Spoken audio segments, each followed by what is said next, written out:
Bonjour à tous et à tous, c'est Doudou. Aujourd'hui, pour ma première vidéo, voilà, je vous fais la review complète du FNX 45 Tactical, donc sorti en août 2014, distribué par Siberian.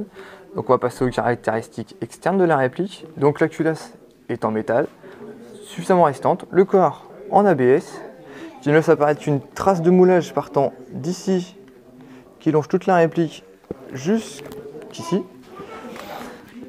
Donc dans l'ensemble, la réplique est assez résistante, hein. C'est ma réplique personnelle, donc j'ai pu m'en servir sur différents terrains, différentes OP et quelques chutes à déplorer, mais toujours en fonctionnement nickel. Le petit défaut au niveau de l'externe, c'est peut-être la peinture qui a tendance à s'en aller un tout petit peu sur l'avant et sur les tranches de la réplique.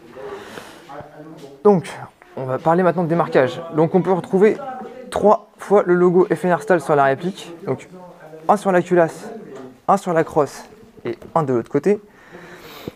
On peut aussi retrouver le nom de la réplique ici, FNX 45 Tactical, le calibre 45 ACP écrit sur le haut de la culasse et à l'avant ici, le numéro de série qui est unique, donc ouais, j'ai pu comparer sur internet, il est unique à chaque réplique, avec un code QR qui mène à une page vide, tout simplement, il n'y a rien dessus. Donc les organes de visée sont assez hauts. Si vous voulez mettre un silencieux, en fait, ça vous permet de pouvoir toujours viser. Comme ça, vous pouvez acquérir votre cible assez facilement tout en visant, malgré le silencieux. Donc le silencieux, lui, se met sur un pas de vis horaire de 16 mm. Donc il suffit de retirer le cache-flamme. Voilà. Et vous obtenez le pas de vis de 16 mm de type horaire. Donc si vous n'essayez pas de mettre un anti-horaire dessus, ça ne marche pas. Hop.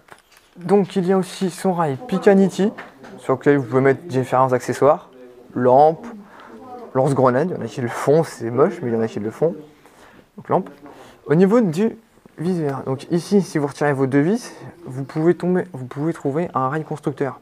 Donc ça vous permet de mettre un MBSS qui vaut à lui seul 80 €. Donc c'est assez cher pour ce que c'est. Mais bon, après, c'est en fonction des choix. Le seul problème, pourquoi je ne le mets pas, c'est que si je mets ce viseur, en fait, dans le holster, ça rentre plus. Donc, c'est un défaut que je trouve ça dommage. Donc, au niveau des contrôles, tous les contrôles sont ambidextres. Le retrait du chargeur de chaque côté, l'arrêtoir de culasse de chaque côté, ici et ici, la sécurité, donc comme ceci et comme cela, et le décocking qui se fait aussi des deux côtés. Hop. Et hop. Donc voilà. Au niveau des sensations de tir, alors vu que c'est ma réplique, je peux vraiment clairement en parler. Donc la précision, vous la verrez tout à l'heure dans le test de tir. Les sensations de tir, donc il a un très bon kick. Franchement, le recul, il est juste nickel. Je pense qu'il est assez ressemblant à une vraie arme. J'ai jamais tiré avec une vraie arme, donc je peux pas vraiment vous dire, mais moi, il me paraît vraiment assez bien, assez réaliste.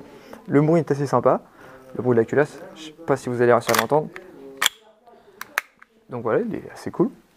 Il est très bien équilibré. Donc franchement, quand on le tient, il tient très bien sur le poignet. Il n'y a vraiment aucun problème. Très bien équilibré. Ensuite, on va parler du chargeur. C'est le gros point fort de cette réplique. Donc Siberian l'a conçu exprès pour éviter le dégazage par temps froid ou le cooldown. Donc le cooldown, pour ceux qui ne connaissent pas, c'est le fait de tirer à répétition avec une cadence assez rapide, ce qui provoque un refroidissement du chargeur qui va jusqu'au dégazage. Donc il est assez gros. Avec une recharge en gaz, on peut à peu près tirer 3 à 4 chargeurs. Donc le chargeur est un chargeur de 20 billes. Donc on peut mettre 20 billes sans forcer. Le chargement en gaz se fait par ici et non par l'arrière. Sur l'arrière, au passage, on peut retrouver le logo FNR-STAHL. Donc voilà. Donc on va passer au plus et au moins. Donc les plus, c'est le fait que la réplique soit quand même assez rare. La finition est vraiment jolie, franchement, très ressemblable au vrai. La course de détente, qui est assez courte, vraiment très courte. Hop, donc pas mal. Donc le bon kick aussi. Le problème par contre, c'est le prix, 199 €, donc c'est assez cher pour un PA. Et encore un problème de prix, le deuxième point faible, c'est juste le chargeur, vaut à lui seul 49 €. Donc c'est vraiment assez cher, je pense que c'est le double d'un chargeur M9 ou 1911. Donc c'est vraiment très cher. Donc sur ce, on va passer maintenant au test chronie et au test de tir sur une distance de 10 mètres. Donc passage au chronie du FNX Tactical avec de la B0 20 g Tanyo Koba et le gaz Extrême Précision de chez Swissairm.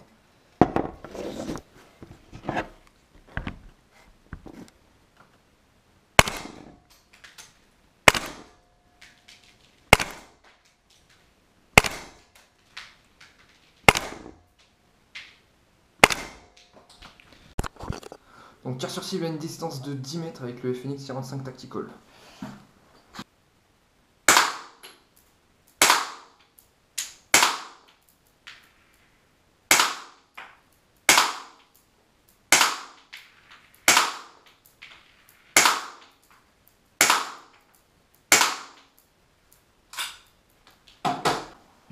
Bon voilà, j'espère que cette vidéo vous a plu. En tout cas, la prochaine fois, je vous propose une autre review, soit même 4, soit le GG14, soit le Scorpion Evo. Donc n'hésitez pas à laisser dans la description la réplique que vous voulez voir en review. Je ferai les 3, mais après, en fonction de l'ordre que vous voudrez, vous me choisirez. Donc au passage, je souhaite remercier la boutique Camouflante qui m'a accueilli dans ses locaux de la conception de la vidéo jusqu'à la réalisation et en passant par le tournage. Donc voilà, merci. N'hésitez pas à liker ma page Facebook ainsi que la vidéo, ainsi que la page Facebook de Camouflante, ça leur fera plaisir. Allez, salut!